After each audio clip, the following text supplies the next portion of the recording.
it difficult to get a clear picture of the situation in Mozambique's Cabo Delgado province. The Institute for Security Studies says the crisis has escalated dramatically since the beginning of 2020. Over 2,500 people have been killed and around 700,000 displaced. The region has been dogged by conflict since 2017. There's talk now of looking at options for dialogue to resolve the conflict in northern Mozambique. One such institution that's looking at that is a Center for Democracy and Development in Maputo, and its executive director is Professor Adriano Nuvunga, joining us now here on the Midday View on ENCA. Prof. Nuvunga, thank you very much for your time. I've seen your series that you are beginning as the Center for Democracy and Development about resolving conflict in Cabo Delgado through dialogue. Is it possible? It is possible, Dan Moya. If you look at what has been taking place in our continent, you will see since the end of the Cold War, there have been several conflicts that were driven by a variety number of factors. But you can bring that together to two, grievances and greed. And with that happening, then we think that resolution dialogue is the only way to go about that.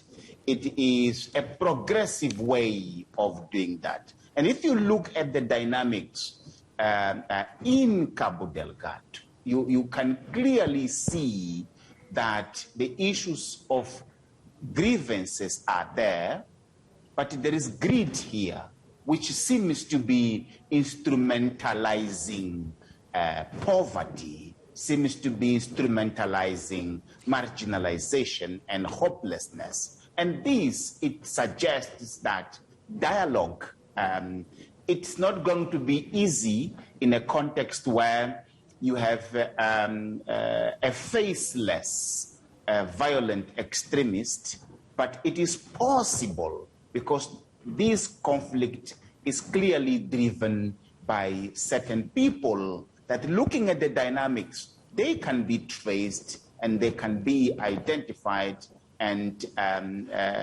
resolution dialogue be held. Who should initiate the process? What are the options here? Should the ruling Frelimo party raise its hands and says, we are ready to talk, to address those grievances?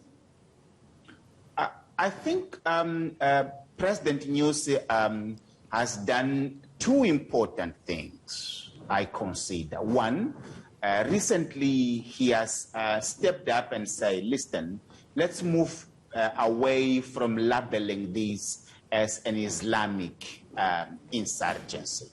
There might be religious issues, but there is no it is not clear that it is necessarily an Islamic radicalization leading to this. So let us not be divisive. So let's move away from that. Secondly, he had pointed out to the need for dialogue. Of course, that was short term, but we think that with the SADC now on board and having created this technical group, it is time to point out to two things. One, that the Cabo Delgado situation, it is not resulting of military weaknesses necessarily. It speaks to governance failure.